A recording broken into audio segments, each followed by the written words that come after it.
नमस्ते, मैं हूं सुरेश कुमार एकलवे और आप देख रहे हैं हिंदुस्तान न्यूज एंड टिप्स। दड़बे में बंद मुर्गे को जब बाहर खींचा जाता है तो वो पंख फड़फड़ाकर बचने की पूरी कोशिश करता है, मगर अपने से कई गुना ताकतवर पंजों से उसका बचना मुश्किल होता है और उसकी तमाम कोशिशें धरी रह जाती है। इजराइल फिलिस्तीन की लड़ाई में कुछ ऐसी हालत तुर्की और पाकिस्तान की हो रही है। फर्क सिर्फ यही है कि अभी इजराइल की लात इनकी तशरीफ पर नहीं पड़ी है, यह उसे खाने से पहले ही अपने पंखों की ताकत दिखा रहे हैं। इजराइल हर रोज मुसलमान आतंकियों को हुरों के दरवाजे पर लाइन लगा रहा है, लेकिन यह दोनों देश मुस्लिम देशों को एक लाइन में खड़ा नहीं कर पाए हैं। यूं भी मुस्लिम देशों में कभी एकजुटता हो भी नहीं सकती है। यह सभी देश टेक्नोलॉजी से लेकर खाद्य सामग्री के लिए पश्चिमी देशों पर निर्भर है।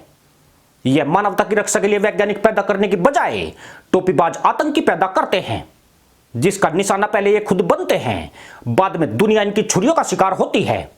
यह भी एक वजह है कि जो इजराइल बड़े सुकून से गाजा का बाजा बजा रहा है।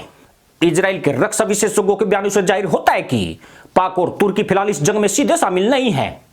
अगर लड़ाई लंबी खिंची तो मजबूरीवश इन्हें कूदना पड़ सकता है। इस वक्त तुर्की पाक की जोड़ी लेबनान और फिलिस्तीन के आतंकी संगठन को बैकडोर से मदद पहुंचा रही है। यह अनदेखा भी कल उस वक्त यकीन में बदल गया जब लेबनान के आतंकियों की ओर से इजराइल पर रॉकेट दागे गए। हालांकि यह रॉकेट इजराइल तक नहीं पहुंच सके और लेबनान की सीमा में ही गिर गए। लेबनान और फिलिस्तीन पाकिस्तान की तरह ही कंगाल और भिखारी मुल्क हैं। ये देश पूरी तरह ईसाई देशों से मिली भीख पर निर्भर रहते हैं। बाद में इसी भीख का इस्तेमाल गैर इस्लामिक देशों के विरुद्ध किया जाता है। सालों से पाकिस्तान भी इसी नीति पर चलता रहा है। उसने अमेरिका से आर्थिक मदद लेकर उसका इस्तेमाल भारत के खिलाफ किया है। फिलिस्तीन को अमेरिका से हर साल लाखों करोड़ों डॉलर की भीख मिलती है, जिसका इस्तेमाल इजराइल के खिलाफ किया जाता है। हालांकि डोनाल्ड ट्रंप के कार्यकाल में इस मदद में कटौती कर दी गई थी, मगर इस फकीरी कौम की भीख प्रवृत्ति पर अंकुश नहीं लग सका है। दुनिया में पाकिस्तान का वजूद ऐसे भिखारी के तौर पर होता है जो जालीदार टोपी के छेद से रुमाल निकालकर उसे तहमद में बदल सकता है। यानी मदरसा मुल्क में खाने के बेशक लाले पड़े हों, मगर मजहब के नाम पर इनकी तशरीफ हवा में उड़ जाती है। पाकिस्तान में हमास के समर्थन में हर रोज तहमद उछाले जा रहे हैं। जनता का दबाव सरकार पर लगातार बढ़ रहा है और यह मांग भी जोर पकड़ने लगी है कि पाकिस्तान को मुसलमानों के आतंकी संगठन हमास की आर्थिक और सैन्य मदद करनी चाहिए।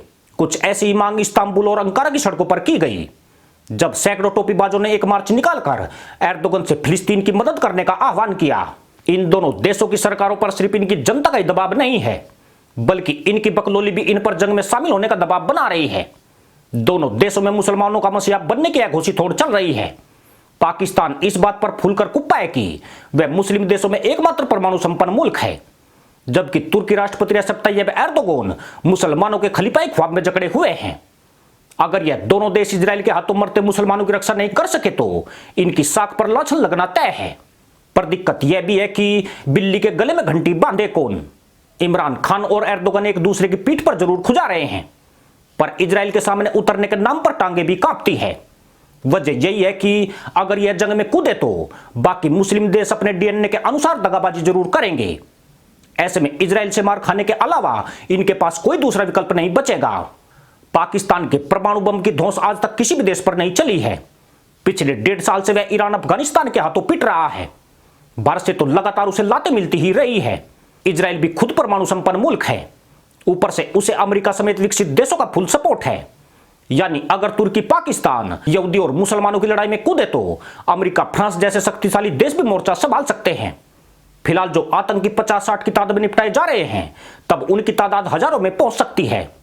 इस स्थिति में हुरों के तबेले में हड़कंप मचना लाजमी है। संयुक्त राष्ट्र के चार्टर का अनुच्छेद 51 कहता है कि आत्मरक्षा का अधिकार अंतर्राष्ट्रीय कानून का मूलभूत सिद्धांत है।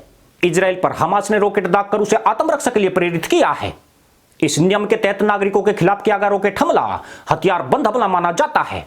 यह नियम 2 राष्ट्रों पर लागू होता है, पर यहां तो गाजा कोई देश ही नहीं है। ऐसे में इजराइल यहां कितने भी आतंकियों को ठोके, उस पर कोई भी अंतर्राष्ट्रीय नियम लागू नहीं होता है। खुद रेड क्रॉस की अंतर्राष्ट्रीय समिति भी यह मानती है कि गाजा आज भी इजराइल कब्जे का विषय है। इस क्षेत्र के चारों ओर का नियंत्रण इजराइल अपने पास रखता है, इसलिए मुसलमान आतंकियों से बचाव के लिए वह ठोस कदम उठा सकता है। हालांकि इजराइल का खुद का कहना है कि 2005 में उसके निकलने के बाद से गाजा पर उसका कब्जा नहीं है और इस क्षेत्र को बिना जमीन पर सेना उतारे कब्जा नहीं किया जा सकता है। इसका मतलब यह है कि अगर तुर्की और पाकिस्तान जंग में उतरना भी चाहे तो वे हमास जैसे संगठन के पक्ष में उतरे जिसे अमेरिका आतंकी संगठन मानता है, या फिर फिलिस्तीन के लिए जंग लड़ी जाए जिसके राष्ट्रपति महमूद अब्बास हमास के रॉकेट हमलों को गलत ठहरा रहे हैं। हमास ने साल 2019 में 2000 से ज्यादा रॉकेट इजराइल पर दागे थे। इस बार यह संख्या 3500 के करीब पहुंचने वाली है। हमास जो भी रॉकेट दागता है उसकी लागत 75,000 रुपए के करीब होती है। जिस गाजा पट्टी में टोपी भी पश्चिमी देशों की भीख पर बनती है वहां अंधाधुंध तरीके से रॉकेट बनाए जाते हैं। हालांकि इजराइल का आयरन डोम इन रॉकेटों को हवा में नष्ट कर रहा है, मगर उसके द्वारा एक रॉकेट को नष्ट करने में 52 लाख रुपए से ज्यादा का खर्च आता है। इससे साफ है कि हमास को अगर जनहानि उठानी पड़ रही है तो इजराइल को भी इस जंग में आर्थिक नुकसान हो रहा है। पाकिस्तान, तुर्की और ईरान जैसे देश फिलहाल इसी नीति पर चल रहे हैं। वे जंग में सीधे शामिल नहीं होकर भी हमास तक रॉकेट निर्माण में प्रयुक्त होने वाली सामग्री भेज रहे हैं। ईरान तो पहले से ही हमास की मदद करता रहा है, परंतु यह लड़ाई जैसे जैसे लंबी खिंच रही है इसके अधिक भयावह होने का अंदेशा भी बढ़ने लगा है। इजराइल ने अपने लड़ाकू विमानों को गाजा में तबाही मचाने की छूट दे दी है, साथ ही छोटी मिसाइलों से भी अटैक करना शुरू कर दिया है। इजरायली पीएम नेतन्याहू ने भी ऐलान किया है कि लड़ाई जल्दी रुकने वाली नहीं है। जब तक मुसलमानों के आतंकी संगठन हमास को नेस्तनाबूद नहीं कर देंगे यह हमले जारी रहेंगे। फिलहाल इजराइल संयुक्त तरीके से गाजा में बम बरसा रहा है, मगर आने वाले दिनों में यह दायरा व्यापक हो सकता है।